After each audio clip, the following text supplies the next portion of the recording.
Hello and welcome back. Today's video is another one about the PSM-5 by Boss, and specifically I'm going to cover some famous users of the PSM-5 such as Gary Moore, Snowy White when he played with Roger Waters on the Wall Tour, and John Frusciante from the Red Hot Chili Peppers. We'll be taking a look at their pedal boards and their setups and how they get the best from the PSM-5.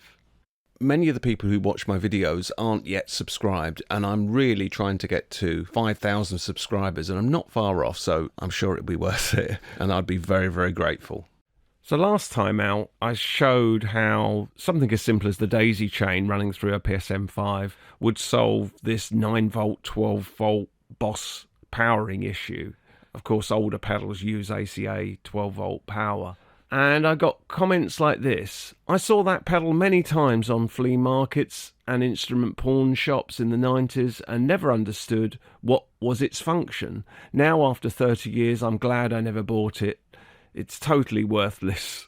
It's nice and positive. There were many positive comments, but here was another negative. It would have been nice to actually hear the pedal.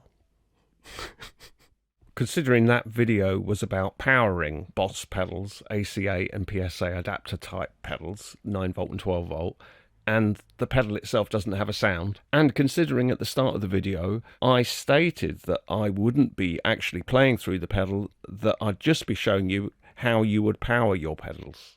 What the hell?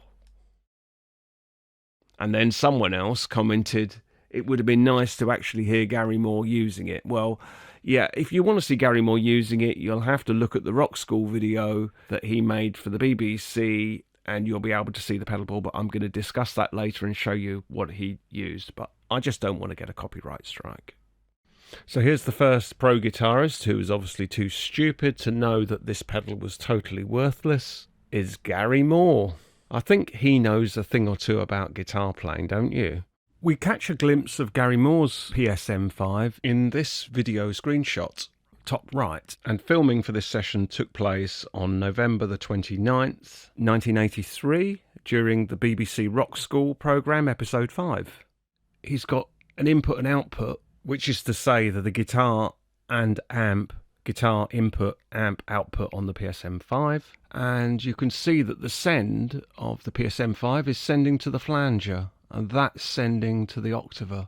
This pic was taken to the left of the pedal board, and you can see a Boss DS1 and then another 3 foot switches, which presumably are for turning Marshalls on and off or certain functions on the Marshalls. We can now speculate whether that DS1 is plugged into the guitar input of the PSM-5 or whether that is just running it into a single amp and then the other effects are just running the other amps kind of dirty.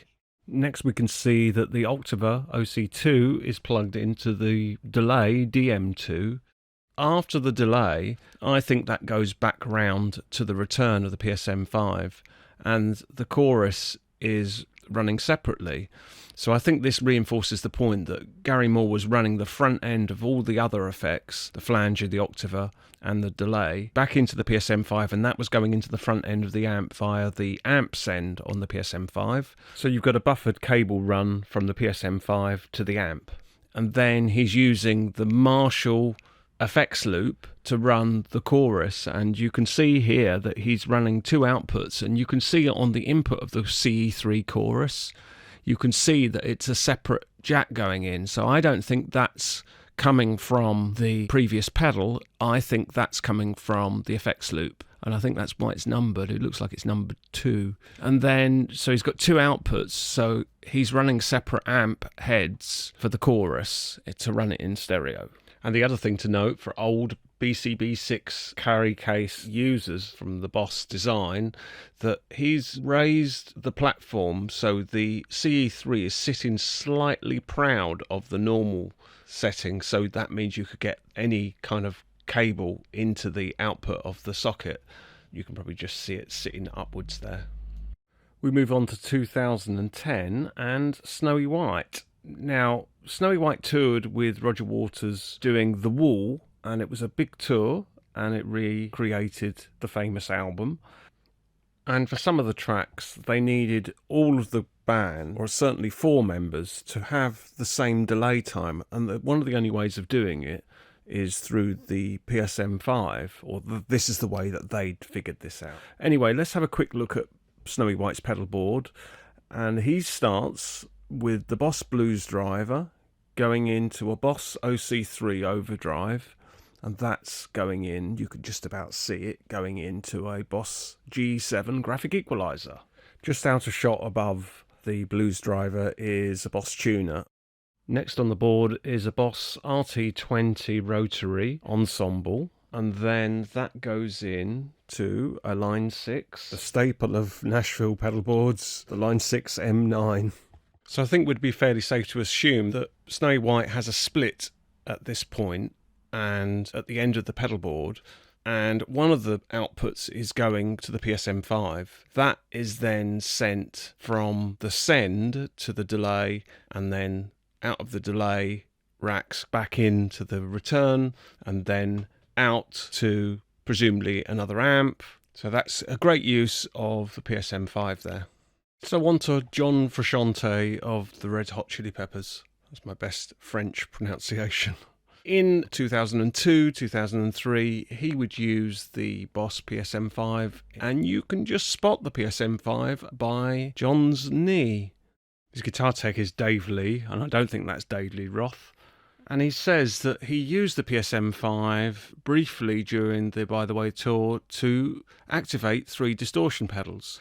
Now, I presume 3 distortion pedals, like for the most over-the-top sound you could possibly get, it's probably just like to kick on and hold a note or something, really, to, pose.